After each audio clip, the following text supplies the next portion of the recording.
ஸ்ரீலங்கா நேத்து மேட்ச்ல தோத்துட்டாங்க. இப்ப ஸ்ரீலங்காக்கு ஃபைனலுக்கு போறதுக்கு கொஞ்சம் நஞ்ச வாய்ப்பாவது இருக்கா? மத்த டீமோட குவாலிஃபிகேஷன் சினாரியோ தான் என்ன? இந்த ஒரு கேள்வி தாங்க நம்ம மனசுல ஓடிக்கிட்டு இருக்கு. இன்னைக்கு நம்ம வீடியோல Asia cup final qualification scenario தான் வந்து பார்க்க போறோம். இப்ப ஸ்ரீலங்கா பொறுத்தவரைக்கும் சூப்பர் 4ல 2 மேட்சையும் தோத்தனால அவங்க ஒரு இக்கட்டான சூழ்நிலையில வந்து இருக்காங்க. அவங்க ஆல்மோஸ்ட் ஆசியா கப் டோர்னமெண்ட்ட விட்டு வெளிய போயிட்டாங்க அப்படின்னு தான் வந்து சொல்லணும். இத வந்து சொன்ன உடனே ஒரு சில பேர் கேட்கலாம். அப்ப ஸ்ரீலங்கா ஃபைனலுக்கு போறதுக்கு எந்த வாய்ப்புமே இல்லையா? கொஞ்சம் நஞ்ச வாய்ப்பு கூட இல்லையா? அப்படின்னு கேட்கலாம்.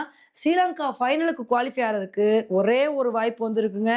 ஆனா, அதெல்லாம் நடக்குமா? அப்படின்னு தாங்க வந்து தெரியல. இப்ப ஸ்ரீலங்கா ஃபைனலுக்கு போணும் அப்படின்னா, என்ன தெரியுமா வந்து நடக்கணும்? இன்னைக்கு நடக்க போற இந்தியா வெர்சஸ் பங்களாதேஷ் மேட்ச்ல, பங்களாதேஷ் இந்தியாவ வந்து தோற்கடிக்கணும். அதுக்கப்புறம் பங்களாதேஷ்க்கும், பாகிஸ்தானுக்கும் நடக்கிற மேட்ச்ல, பாகிஸ்தான் பங்களாதேஷ வந்து தோற்கடிக்கணும். அப்ப இதையெல்லாம் தாண்டி இந்தியாவுக்கும், ஸ்ரீலங்காவுக்கும் நடக்க போற மேட்ச்ல, ஸ்ரீலங்கா இந்தியாவ வந்து தோற்கடிக்கணும். இந்தியாவ தோற்கடிச்சா மட்டும் பத்தாதுங்க. நல்ல நெட் ரன் ரேட்ல வந்து ஸ்ரீலங்கா இந்தியா வந்து வின் பண்ணணும். இந்த மாரி வின் பண்ணிட்டாங்கன்னு வச்சுக்கோங்களேன், இந்தியா ஆசியா கப் டோர்னமெண்ட்ட விட்டு வெளிய போயிருவாங்க. ஸ்ரீலங்கா ஃபைனலுக்கு குவாலிஃபை ஆயிருவாங்க. ஆனா, இப்போ உள்ள சிச்சுவேஷன்ல இதெல்லாம் நடக்கிற காரியமா?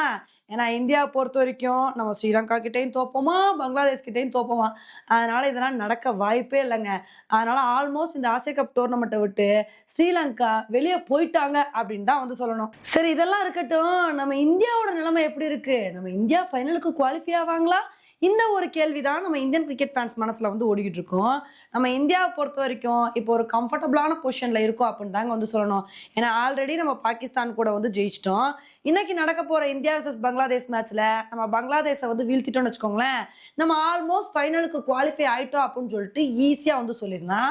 நம்ம மட்டும் இன்னைக்கு ஜெயிச்சிட்டோம் அப்படின்னா, அதுக்கப்புறம் பாகிஸ்தானுக்கும் பங்களாதேஷ்க்கும் நடக்க போற மேட்ச் ஒரு செமிஃபைனல் மேட்ச் மாதிரி வந்து மாறிடுங்க.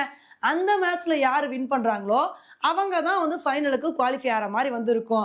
அதனால வந்து இன்னைக்கு நம்ம ஜெயிச்சிட்டோம் அப்படின்னா, நம்ம சேஃபா வந்து ஃபைனலுக்கு வந்து போயிரலாம். அடுத்து பாகிஸ்தான் வெர்சஸ் பங்களாதேஷ் மேட்ச்ல யார் ஜெயிக்கிறாங்க அப்படின்றத வந்து பார்க்கலாம். ஆனா எல்லாத்தையும் வச்சு பார்க்கும்போது நமக்கு என்ன தோணுது அப்படின்னா, இந்த தடவ 2 தடவ இந்தியா, பாகிஸ்தான் மேட்ச் நடந்த மாரி, ஃபைனல்லயும் எப்படியாவது பாகிஸ்தான் நம்ம கூட மோத வந்துருவாங்களோ அப்படின்னு தாங்க வந்து தோணுது. என்ன நடக்குது அப்படின்றத பொறுத்து வந்து பார்க்கலாம்.